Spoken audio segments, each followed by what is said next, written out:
बोलो श्री प्राणनाथ प्यारे की जय। वंदो सतगुरु चरण को, करुधनि प्रेम प्रणाम। अशुभ हरण मंगल करण धनि देव चंद्र जी नाम। श्री प्राणनाथ निज मूलपति, श्री महराज सुनाम। तेज कुंवर श्यामा जुगल को, पल पल करू प्रणाम। धनी जी मारा पल पल करू प्रणाम। बोलो श्री प्राणनाथ प्यारे की जय।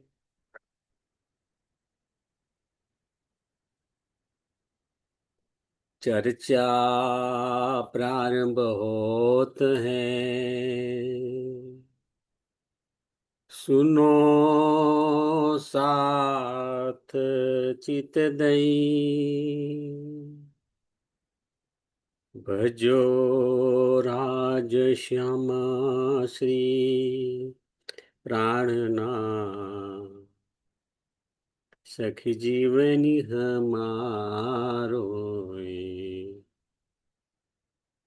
श्री महमत कहे साध जी। भया चर्चा का वखत, अब तुम सुनियो चित दे। लाला आए बैठे न तखत, लाला आए बैठे न तखत। बोलो श्री प्राणनाथ प्यारे की जय। પૂર્ણ બ્રહ્મ સચિદાનંદ સ્વરૂપ ધામ ધણીશ્રી અક્ષરાતીત પરમાત્માની અસીમ કૃપાથી, સદગુરુ મહારાજના અપાર આશીર્વાદથી આપણે વિતક સાહેબની ચર્ચા સાંભળી રહ્યા છીએ. સુંદર સાહેબજી આપણને જે તારતમ વાણીનો લાભ મળે છે, જે વિતક વાણીનો લાભ મળે છે, એનું મૂલ્ય તો આપણે જાણતા જ નથી.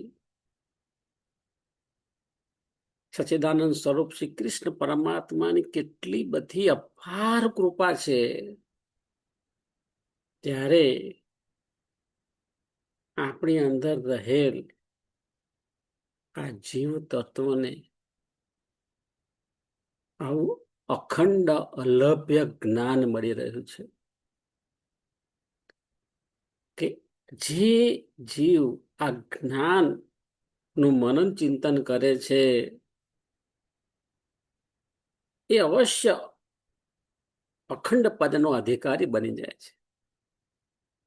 પરમધામથી આત્માની વાત કરતો નથી. પરમધામથી જે આત્મા આવી છે, એ તો જાગૃત થઈને પોતાના ધામમાં જશે,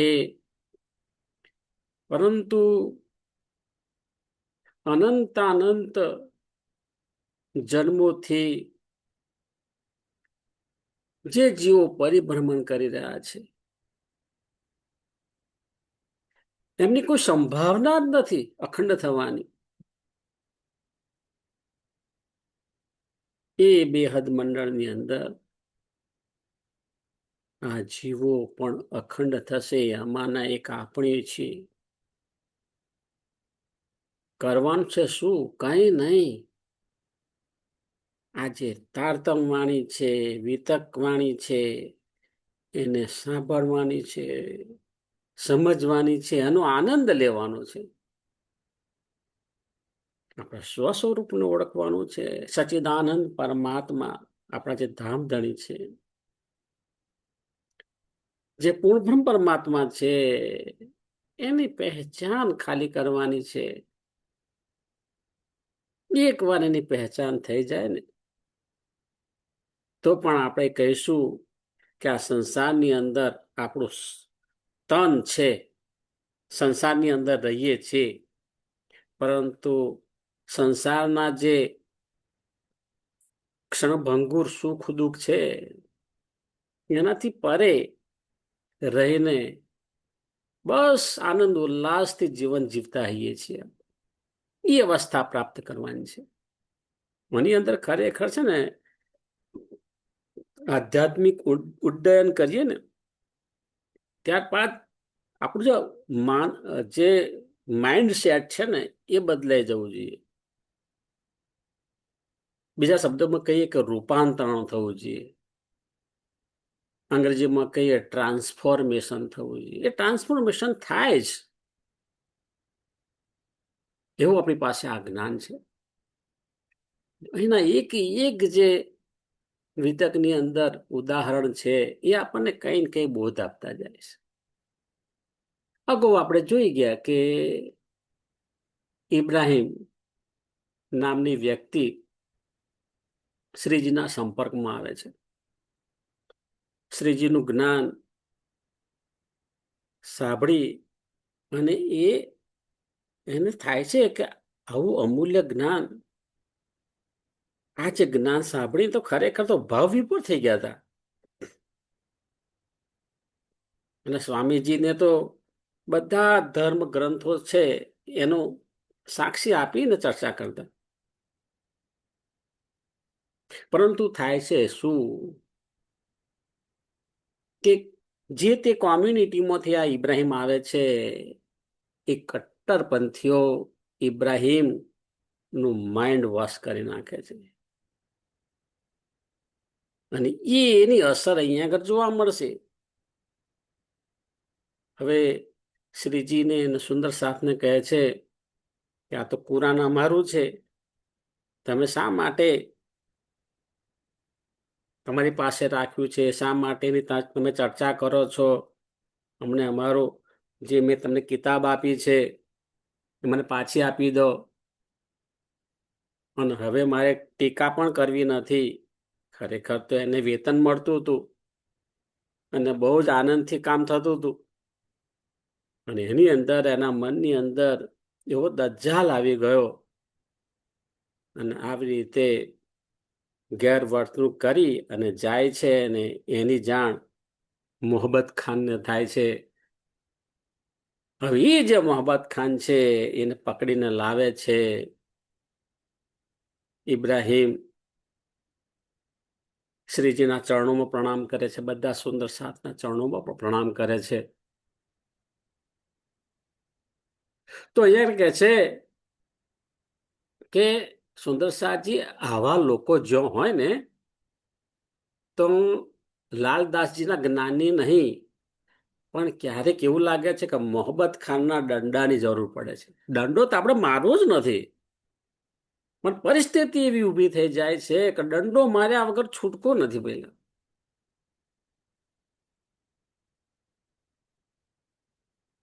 વાસ્તવિક જીવનમાં પણ આપણે આવા દંડા લઈને કોઈ પણ જગ્યાએ જવાનું નથી. કેટલું સરસ વિતક સાહેબની અંદર કહે છે, ક્યાં ક્યાં તમે દંડા લઈને જશો? સત્ય વસ્તુને સમજવાની છે અને સત્યના પંથે રહેવાનું છે. આત્માનું કલ્યાણ કરવાનું છે અને આ દેહથી આપણી જે કઈ ફરજો છે એ પૂર્ણ કરવાની છે. હા, પણ જરૂર પડે તો સત્યના પક્ષે રહીને બુલંદ અવાજથી તમારો અભિપ્રાય આપવાનો છે. તે વખતે બકરીથી બેસી રહેવાનું નથી. આ સજ્જનોની તકલીફ આ થાય છે. તે ગળામાંથી અવાજ બહાર નથી આવતો. આ ગળામાં કયું ચક્ર હોય? વિશુદ્ધિ ચક્ર. બસ આ વિશુદ્ધિ ચક્રની અંદર કંઈક અસંતુલન થાય એટલે બોલવાનું બંધ થઈ જાય. એટલે ભાઈ, સમાજના કલ્યાણ માટે પણ તમારો અભિપ્રાય તો આપો. તમારા પોતાના કલ્યાણ માટે પણ અભિપ્રાય તો આપો. અહીં મોહબ્બત ખાન કહે છે કે ઇબ્રાહિમ, મારા પગે પડવાથી તારું કશું ભલું થવાનું નથી. હવે તારી દિલગીરી વ્યક્ત કરવી હોય તો હાદી એટલે મહામતી સ્વામી શ્રી પ્રાણનાથજી અને એમની સાથે જે સુંદર સાથ છે એમના ચરણોમાં પ્રણામ કરીને માફી માગી લો, કારણ કે તે મારા હાદીનું, મારા સ્વામી શ્રી પ્રાણનાથજીનું દિલ દુભાવ્યું છે.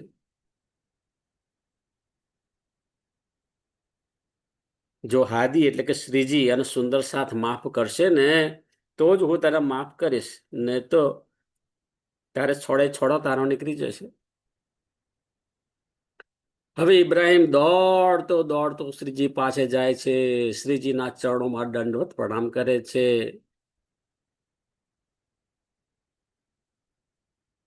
માથું પણ ઊંચું કરતો નથી, બહુ જ પશ્ચાતાપ મને થયો છે એવું દેખાડો કરી રહ્યો છે. છેવટે બાજુમાં નૂર મોહમ્મદ પણ ઉભા હતા. નૂર મોહમ્મદને પણ શ્રીજીની પહેચાન થઈ છે. એમણે ઇબ્રાહિમને પકડીને કહ્યું, ક્યાં સુધી તું આ રીતે ઊંધો પડી રહેશ?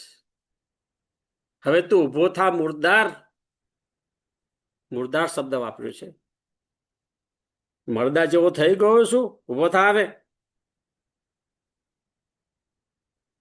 તે તો એવા ગુના કર્યા છે ને, તો મને એમ થાય છે કે તારા પેટમાં ઘા મારીને તને તારું કામ તમામ કરી નાખું, પરંતુ શું કરું? હાદીના હુકમ વિના, શ્રીજીના હુકમ વિના હું કઈ જ ના કરી શકું. અને તો દયાના સાગર છે, એ બધાને ક્ષમા આપે છે. એ જાણે છે કે આ માયાના જીવો છે, એની અંદર આ બધું રહેવાનું જ. અને એ લોકોની વચ્ચે રહીને આપણે જાગણીનું કાર્ય કરવાનું છે. આપણે પોતાના આત્માનું કલ્યાણ કરવાનું છે, અને આપણા સંપર્કમાં જે આવે એ બધાના આત્માનું કલ્યાણ કરવાનું છે.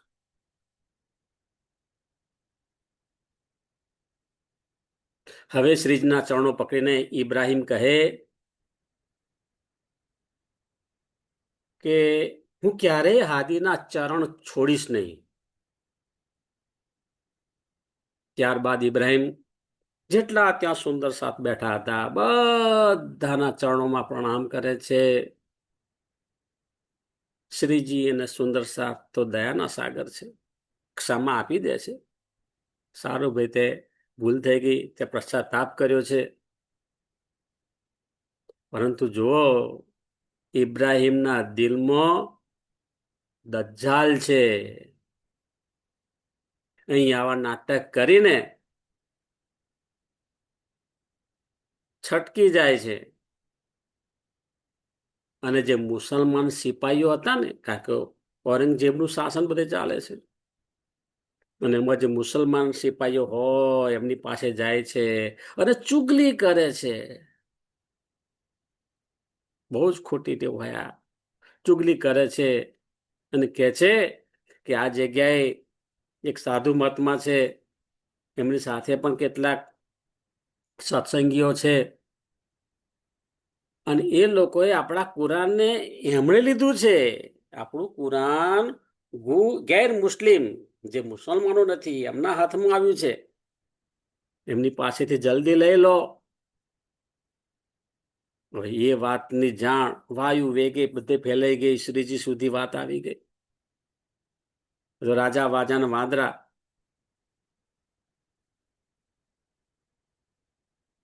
થોડી જ વારમાં શ્રીજી અને સુંદર સાથ બધા સિપાહીઓની ફોજથી ઘેરાઈ જાય છે. શ્રીજીના ઈશારાથી બધા સુંદર સાથ અલગ અલગ સ્થાને વહેંચાઈ જાય છે. શ્રીજી કહ્યું કે હવે અહીંયા આગળ એક જૂથની અંદર રહેવાની જરૂર નથી. થોડા સમય માટે આપણે જો જેને સ્થાન મળે ત્યાં બધા જતા રહો. આ જગ્યા આપણે છોડી દો. આ રીતે અલગ અલગ સ્થાને બધા સુંદર સાથ વહેંચાઈ ગયા. હવે સુંદર સાથજી આ બધું રાજજી મહારાજના હુકમથી થઈ રહ્યું છે.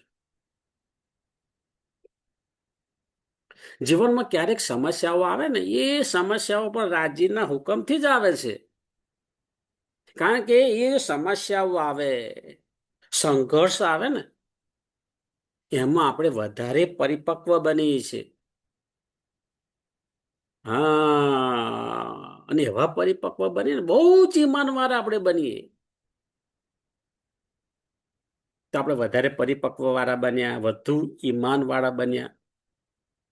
તો એના માટે પણ એ જે સંઘર્ષ છે, એ સંઘર્ષ આશીર્વાદરૂપ તો કહેવાય જ ને. સુંદર સાજી, જ્ઞાનની સાથે ધ્યાન હોય તો ધ્યેયને પામી શકાય છે. તેથી સુંદર સાજી, હંમેશા આપણે વર્તમાનની અંદર જીવવાનું છે. આપણું મન વર્તમાનની અંદર સ્થિર રાખવાનું છે. વર્તમાનની અંદર શાંત અને સ્થિર મન રાખી અને જીવન જીવવાનું છે. કોઈ જાતનું ટેન્શન કરવાનું નથી. મોટે ભાગે શું થાય છે, આપણે બિનજરૂરી ભૂતકાળને યાદ વારંવાર કરતા હોઈએ છીએ. એટલે ભૂતકાળ તો ગુજરી ગયો, હવે એ ભૂતકાળને હું યાદ કરવાનું. અને બીજી બાજુ ભવિષ્યકાળ જે હજુ ગર્ભમાં છે, જે સમયનો હજુ જન્મ થયો નથી, એ ભવિષ્યકાળની ચિંતા કરીએ આપણે. અને ભૂતકાળ ને ભવિષ્યકાળ, આ બંનેની અંદર અટવાય ને આપણું વર્તમાન કાળ છે ને, આપણે આપણી જાતે જ બગાડીએ છીએ. એ બધી બિનજરૂરી ચિંતાઓ આપણે ઊભી કરીએ છીએ, અને ચિંતાઓ આપણે પકડી રાખી છે. એ જે વેદનાઓ આપણે પકડી રાખીએ છીએ, અને એને પરિણામે આપણને શારીરિક અને માનસિક બધી જ બીમારી, સમસ્યાઓ ઉત્પન્ન થતી હોય છે.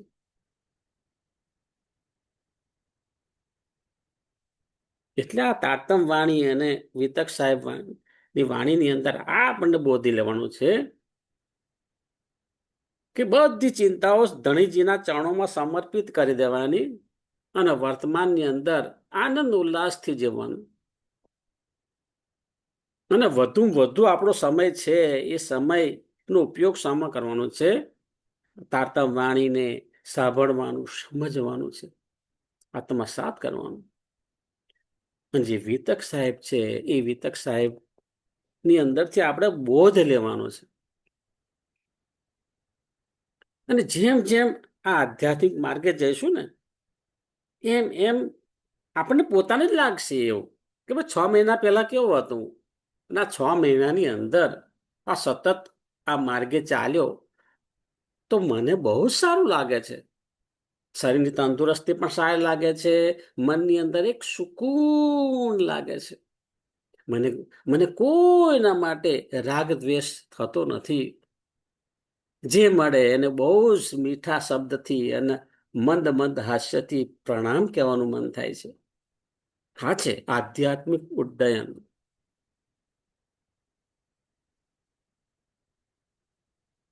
તેથી કે છે, સંસારની કામના રાખ્યા વગર કામ કરીશું તો તેમાં વધુ સફળતા મળે છે. સંસારના કાર્ય તો કરવાના છે જ,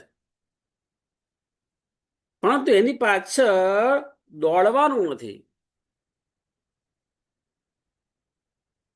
અહીં કે છે, કામના રાખવાથી આપણી બધી ઉર્જા કામનાની અંદર ચાલી જાય છે. કામનાની ચિંતા કરીએ કે મારી પાસે આ નથી, આ નથી, ફલાણું નથી, ઢીકણું નથી, નથી નથી નથી એવું વિચારો ને, એટલે યુનિવર્સ એનર્જી પણ એમ કે ભાઈ તારી પાસે નથી, જા. એને બદલે તમે પોઝિટિવ વિચારો. સચ્ચિદાનંદ સ્વરૂપ શ્રી કૃષ્ણ પરમાત્મા રાજ્ય મહારાજની કૃપાથી મારી પાસે બધું જ છે. બસ જો મારું શરીર સરસ રીતે તંદુરસ્ત શરીર છે, સામાન્ય તો બીમારી આવે જાય, પરંતુ જીવન જીવવા માટે જે કઈ બેઝિક રિક્વાયરમેન્ટ છે, એ બધું મારી પાસે છે. મારી પાસે સુંદર સાથ છે, પરિવાર છે, અને બધાની સાથે હું આનંદથી રહું છું. જો આવો પોઝિટિવ વિચાર કરીએ ને, તરત જ તમને આનંદની ફિલિંગ થશે, અને તમારા કામ બધા રાજી મહારાજની કૃપાથી બધા આપમેળે થતા રહેશે. એટલે એ કહે છે કે જ્યારે કાર્ય કરવાનું હોય ત્યારે આપણે નિષ્કામ કર્મથી કાર્ય કરવાનું, નિષ્કામ કર્મથી.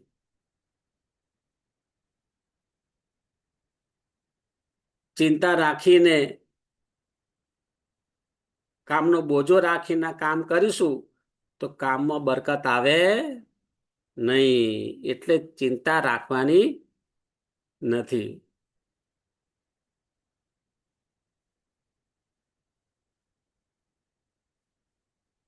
હવે કે છે બધા સુંદર સાથ અલગ અલગ સ્થાનમાં રહે છે. જે તે જગ્યાએ જેને કામ મળે તે કામ કરે છે. અને સુંદર સાથે તો ફકીરી વેશ ધારણ કર્યો છે. એટલે અલગ અલગ સ્થાને જાય છે. ભક્તિ ભાવની અંદર આખો દિવસ પસાર કરે છે. અને જે કઈ ભિક્ષા લાવે મળે એ લાવે છે. અને શ્રીજી આગળ રજૂ કરે છે. અહીં કે છે શ્રી રાજી મહારાજના હુકમથી માનો ખેલ આ આપણા માટે જ થઈ રહ્યો છે. અલગ અલગ એપિસોડ હોય ને, એમાં માયાના ખેલને આવો પણ એપિસોડો મૂક્યો. ભાઈ અહીંયા માયાના ખેલની અંદર આવ્યો તો બરોબર ખેલ જુઓ. ફકીર વેશ ધારણ કર્યો છે. કાકા તો સચિદાનંદ પરમાત્મા છે, જે ધારે કરી શકે. પણ સંસારની મર્યાદાની અંદર જે પ્રમાણે જાગણી કાર્ય થતું હોય એ પ્રમાણે કરે છે. અને સુંદર સાથની કસોટી પણ આમાં થાય છે. એમની અંદર પરિપક્વતા પણ આવે છે. એમનું ઈમાન પણ વધે છે.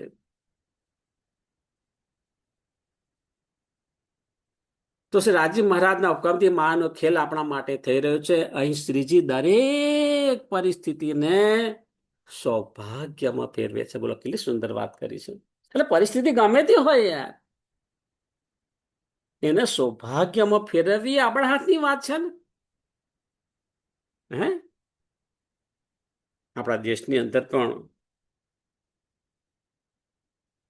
આપણા જે માનનીય વડાપ્રધાન એ પણ નિર્ણયો એવા લે ને, દુનિયાની અંદર અલગ અલગ દેશો સામ સામે લડતા હોય અને ચાણક્ય બુદ્ધિથી એવો નિર્ણય લે ભારત દેશના નાગરિકો વધારે સુરક્ષિત સમૃદ્ધ બને. તમે જોજો સચિદાનંદ પરમાત્માની અને દૈવી શક્તિ એની કૃપા અપાર છે જ. એટલું અહોભાગ્ય છે કે આપણે એવા સ્થાને છીએ જ્યાં સુરક્ષિત છીએ, સ્વસ્થ છીએ.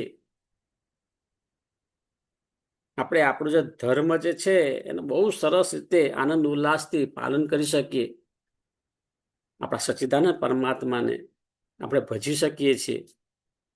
એની અંદર કોઈ રૂકાવટ નથી. તો એના માટે આપણે આપણા ધામધણીનો ખૂબ ખૂબ આભાર માનીએ છીએ કે એમની કૃપાથી આપણને એવી જગ્યાએ આપણને મૂક્યા છે.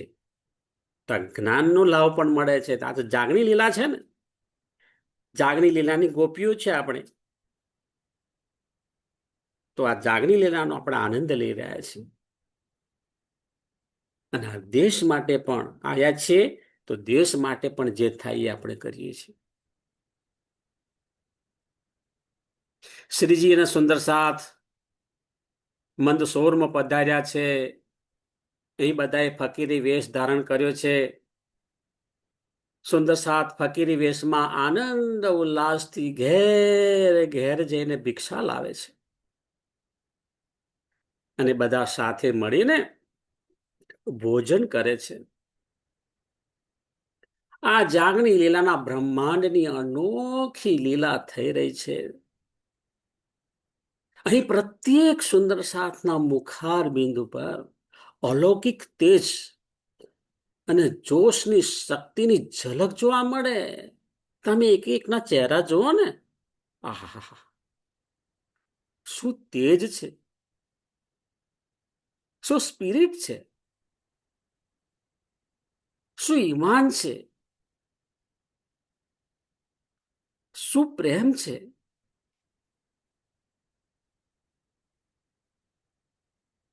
સુંદર સાથ જે કઈ ભિક્ષા લાવે છે એને ધણીજી આગળ એકત્ર કરવામાં આવે અને બાયજુરાજ મહારાણી પણ એ જે સેવાની અંદર લાગી જાય છે. બીજી અન્ય મહિલા સુંદર સાથ પણ આ સેવાની અંદર લાગી જાય છે અને જેટલા સુંદર સાથ બેઠા હોય છે એ બધા પોતાના સ્થાને બેસી જાય છે અને બધાને બાયજુરાજ મહારાણીજી પ્રેમથી પીરસે છે. સુંદર સાથ ની અંદર આ એક દિલીના જે દર્શન થઈ રહ્યા છે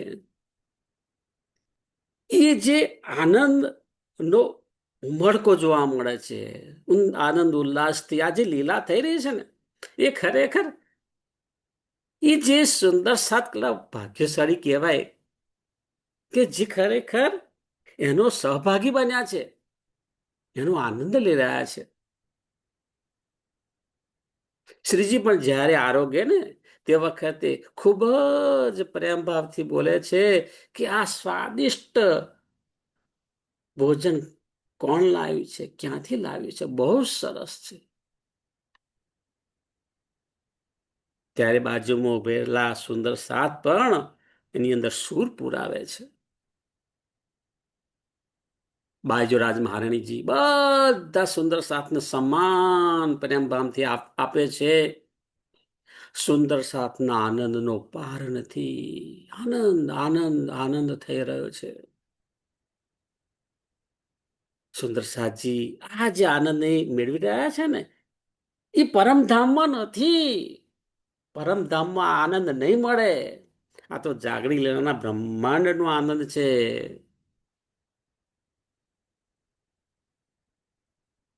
અહીં આગળ સુંદર સાજી પણ શ્રીજી આગળ ખૂબ જ પ્રેમથી વ્યવહાર કરે છે અને આ સુંદર સાથ અન્ય સુંદર સાથને જ્યારે મળે ને ત્યારે એવા જ આનંદ ઉલ્લાસથી મળે છે.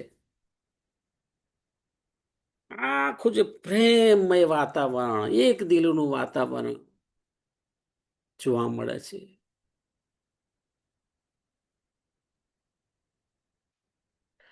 હવે શ્રીજી મુકુદાસજીને ઔરંગાબાદ મુકામે ભૈરવ શેઠની જાગણી કરવા માટે મોકલે છે અને કહે છે તમે જાઓ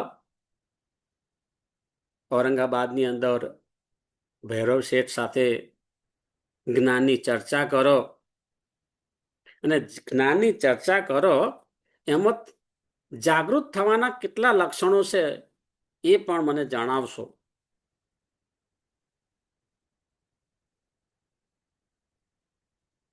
કારણ કે જે સંસાર માટે જીવે છે એને ધનીજી માટે પ્રેમ હોતો નથી. દંભ હોય તો અને જેને ધનીજી માટે ખરેખર પ્રેમ છે ને એને સંસાર માટે મોહ હોતો નથી. અહીં શ્રીજીના આદેશથી મુકુદાસજી ઔરંગાબાદ જઈને ભૈરવ શેઠની જાગણી કરે છે. ભૈરવ શેઠ સાથે જ્ઞાનની ચર્ચા કરે છે અને આ જ્ઞાન ચર્ચા સાંભળીને ભૈરવ શેઠ પણ ઝૂમી ઉઠે છે. આવું અલૌકિક જ્ઞાન મેં તો ક્યારે સાંભળ્યું નથી. બહુ જ આનંદનો અનુભવ થાય છે અને મુકુદાસજીને કહે છે શ્રીજી અને સુંદર સાથને હું આદર સાથે આમંત્રણ આપું છું. બધાને અહીંયા બોલાવો. આદર સાથે બધાને બોલાવે છે.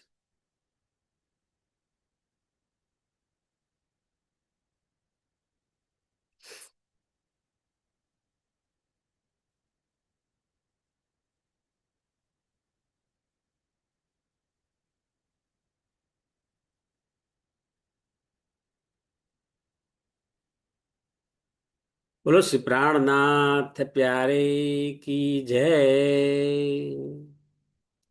સદગુરુ મહારાજ કી જય. કૃષ્ણ કનૈયા લાલ કી જય. પ્રણામ સુંદર સાજી. સુંદર સાજના ચરણોમાં મારા કોટાન કોટી પ્રણામે.